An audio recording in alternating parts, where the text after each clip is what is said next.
Hello and welcome back to Indie Book Talk. Today we have Alison McBain, editor of Scribes Micro Fiction and author of The New Empire, which has a very pretty cover. Alison, welcome to the show. Welcome. Thank you so much for having me. We're glad you're here. So, okay, I have a question just to start us off. The very first line of your pitch to us told me that you were a freelance editor and writing coach of a North American literary competition. What does that mean? Well, my day job is freelance editor. I have a number of clients who are authors around North America. Mm-hmm. And I'm also recently a writing coach for the national competition When Words Count. And that's actually how I got my latest book published. I won the competition. I came in first place. Congratulations. And thank you so much. And part of the winnings is to get your book published and have it promoted, marketing campaign. And you also get the consultation of an agent, publisher, PR. So it was really a great learning experience, and they liked me so much they asked me back to be one of the writing coaches, because part of the competition is they always have a writing coach who has been in the hot seat themselves. So that's good. So is this a yearly competition? It takes place 4 times a year. And it's centered in Vermont, beautiful Vermont, and it's very, very lovely up there. So do you physically go? Right now they're doing it on Zoom. You know, it's been on Zoom, off Zoom during the pandemic. So right now it's back on Zoom in the wintertime. But yeah, sometimes it's in person and you get to actually go up there. I was one of the lucky ones who got to go up there for my judging week. And it was great to be up there. It's very zen, very peaceful. Okay, I have questions. So what is actually the contest? What do you submit? So you do submit your manuscript, but basically the whole point is like a writing boot camp. So they're really teaching you the ins and outs of what it takes to be a successful author. So you have to come up with a marketing campaign with the help of your writing coaches and present it to the judges. You also have to read an excerpt of your work, just as if you're, you know, doing a reading in a bookstore. You also have to talk about yourself, like if you're doing an interview such as this interview. So you have to talk about your background and why you were the ideal candidate to write the book. So it really covers all your bases and really makes you comfortable moving into the next phase from writing a book to being the author of a book. Shelley. Nope. It's great. If you want to talk about it afterwards, just let me know. She does. She wants to talk. She doesn't know it, but she does. So she keeps trying to force me out of my comfort zone. We'll have to talk to people about your book. Okay. So let's go back to talking about Alison now. Yes. So Alison. So that's great that you got to be a writing coach. So what do you do as a writing coach for this competition? Well, the competition, as I said, it's a writing boot camp. So it's 2 full weeks, like 7 days for the week. And it's split up in the middle. So don't worry, it's not back to back. You would be dead by the end of that if it was the case. But the first week, you're basically getting coached. Like you're going over your material, you're working on your manuscript, and then there's a 2-month break, and then you come back to be judged. So it's really an all-intensive, like every part of your pitch is looked over, honed until you're ready to go. Okay. So how did you end up at this as a contestant? Tell us about your author origin story. Actually, it's because of my writing group. One of the members of my writing group had gone up there because one thing that they did was they actually also run a writing retreat up there. Because as I said, it's very zen, it's very peaceful up there. It's great to get away from all the distractions. So she had been like 4 or 5 times up there to do writing retreats that they had hosted. And she mentioned it to our writing group and was like, hey, you know what? They also run a writing competition. Maybe it'd be good for some of you. So looked into it, signed up. Awesome. So outside of all the writing stuff, is it a comfortable, relaxing retreat? Do you lounge? Is it cozy? I'm asking for a friend. It is amazing up there. And actually the person who conceived of it, Steve, he's an author. And so he's also the owner of the writing retreat. And he really wanted to establish a haven for people to get away, to actually, again, remove all the distractions. There are so many distractions these days, and really get you in the writing zone. So he would come up and he would give us advice. He would listen to, if we felt comfortable, we could read excerpts of what we had written that day. It's really interactive. Okay. Can I was ask letting about the him book ask. now? Yes. Okay. Tell me about the book. Is The New Empire your first book? It's not. It's actually my third book. My first two books I self-published. And this one, I wanted to go a different route. I wanted to look for a traditional publisher. So that's why I went for this contest. But it is an alternate history book. So it does fall in the sci-fi fantasy category. It's a what-if story about the U.S. in the 1700s. Okay. And who is your publisher? Woodhull Press. Okay. So small press, but they have a traditional model? They do. They do. Okay. So what made you decide to leave self-publishing? You just wanted to try it out, traditional publishing, or what made you want to make the move? Actually, I'm one of those people who like to try it all. So I tried self-publishing. I am editor of a literary magazine. I help coach other writers. So basically, I have a finger in every pot, basically. So I like to do it all, anything publishing related. So how have you found being traditionally published different than self-publishing? The pros, cons, anything that you've liked better or less? Well, you get less of a direct feedback. So like basically the publishing house does a lot of the stuff for you. So if you're a control freak, which I am a little bit, I think every author is, self-publishing is great because you get to control every aspect of your book. Mm-hmm. But it's also nice to have someone else do the heavy lifting for you. So like if you're like, okay, here's my words, come and get me when it's a book, then traditional publishing is better. So how much feedback are you able to give with your publisher in terms of covers and all of those sorts of pieces that indie authors get to do on their own? Actually, that was another, again, speaking of control freak, that was another thing that I really loved about this competition, because part of it was helping design your own book cover. So you got a lot of input, and the publisher wasn't required to use the final book cover. But for example, I actually do cover design myself, and I did design this book cover, which I really love. I'm sorry, I'm promoting my book. No, do it. That's what we're here for. Yeah, but I was so grateful that they used my book cover because I just really love it. Nice. So you had already done book cover type designs prior to the week or the retreat? Yes, as I said, I like to do a bit of everything. So I do book cover design for clients. Some of my clients who want it, who are going the self-publishing route, and I help them get there. Okay, so serious question, Alison. Mm-hmm. What do you not do? Do you hire anyone for anything? I like to do it all. So what do I?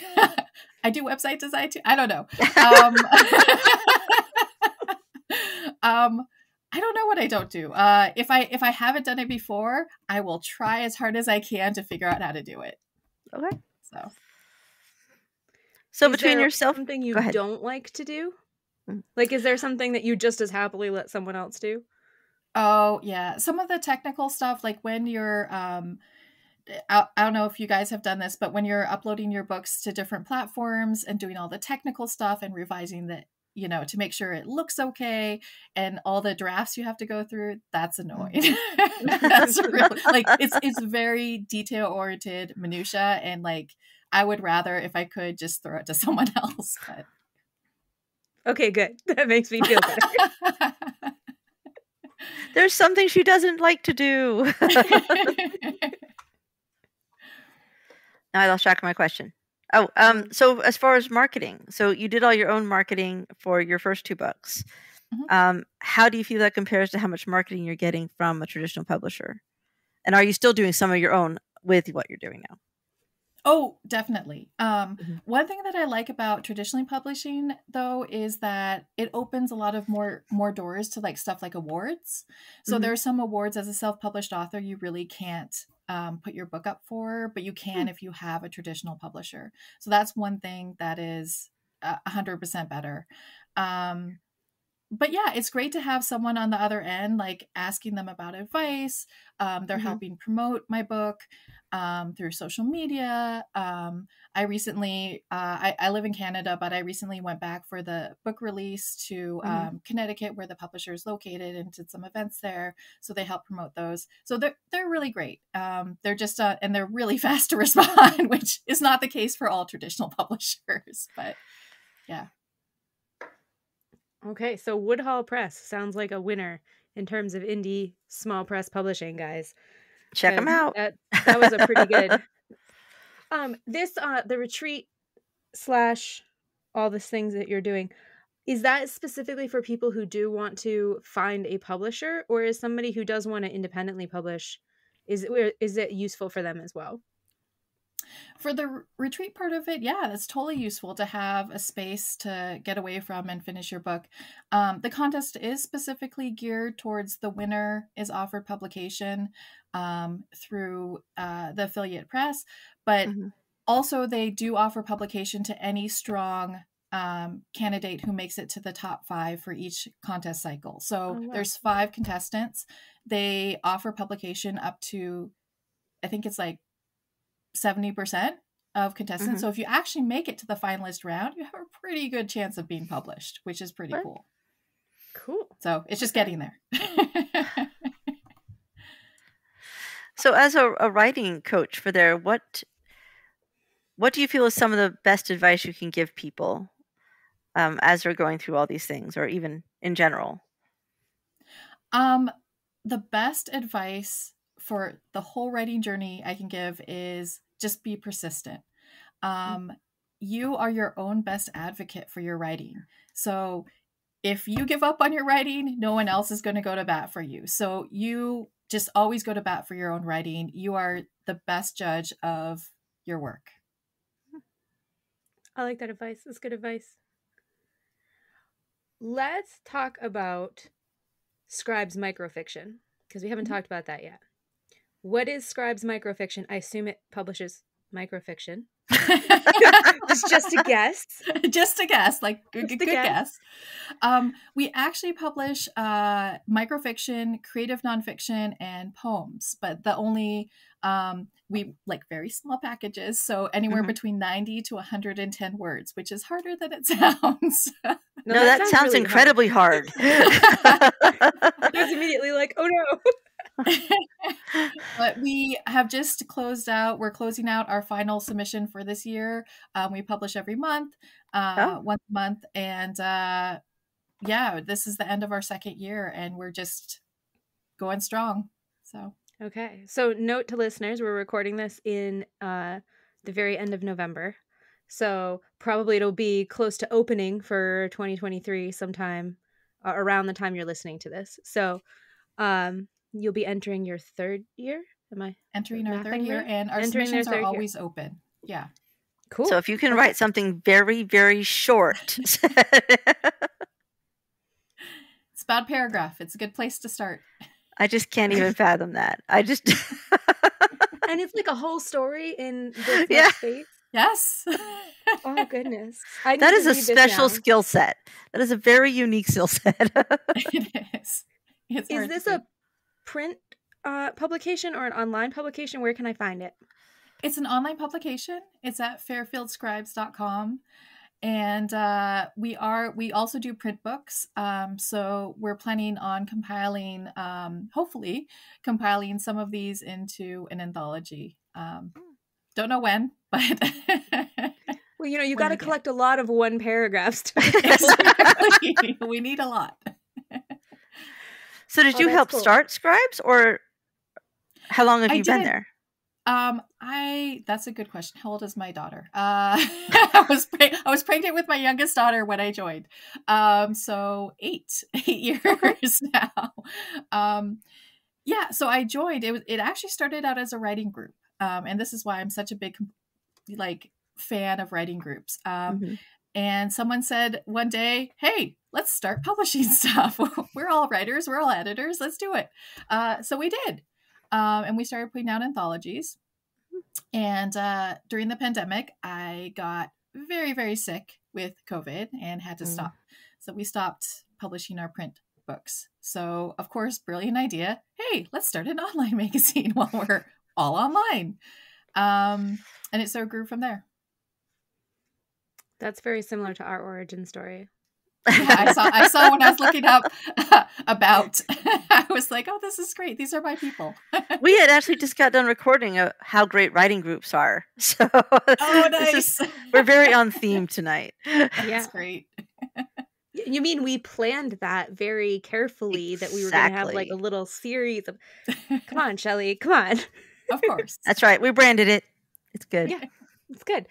So, okay, the freelance editor piece of your work, of your many, many bits, you have your own private clients that you edit for? How does that work? Yes. I only take referrals. So from, other authors, people I've worked with before. I also work a lot with local libraries. So when I recently moved to Canada, but before, when I was living in Connecticut, I worked a lot with my local libraries to produce anthologies they wanted to, that grew out of writing groups, for example, that they hosted. And I'm still doing it actually from afar. But it's great. It's great to get, a lot of them are first publication credits for authors. It's really awesome to be the first published story for a lot of writers who want to get their work out there. So it, lets them break that barrier, lets them get out of that fear zone and say, hey, I can actually do this. So do you only take them by referral due to workload, or what? Yes. What's your reason? I am one person. Sometimes it's hard. Sometimes you want to take on all the projects, but yeah, especially you, from what I've learned. She has all the free time. Or none of it. So how did you get into this whole writing, editing, publishing, and being the publisher who does all the things person? How did you jump into this literary world? I've always written since I was a kid. I can't remember not writing and not wanting to be a writer. I took a few detours along the way, of course, as everyone does. But my mom's an editor, for example. So when I was a kid, she was always correcting our grammar, and I think that sort of sunk in. But yeah, it just, I don't know, I guess it's in my blood. Awesome. Okay. So I don't even know how to ask you about people keeping up with you online, because I feel like you're in 400 places. But if people are interested in you and your books, let's start there. Where can they find you on the internet? I have a website, AlisonMcBain.com, and that's with one L. And then I also have a Twitter account, which is Alison McBain. Not very exciting. And then if you're interested in the magazine or any of our published books, it's at fairfieldscribes.com. Great. Okay. We'll put all of those links in the show notes as well. Fantastic. Thanks. And be sure to show your book one more time. Yeah, so everyone can see it. So if you're listening, go to YouTube, see the book, or go to fairfieldscribes.com and check it out. And Alison, you've put us all to shame. I feel like I thought I did a lot of things. We are slacking. We need to start 43 more writing groups and start publishing quarterly. And we should have t-shirts made. I'll come up with some more ideas. It'll be fun. Fantastic.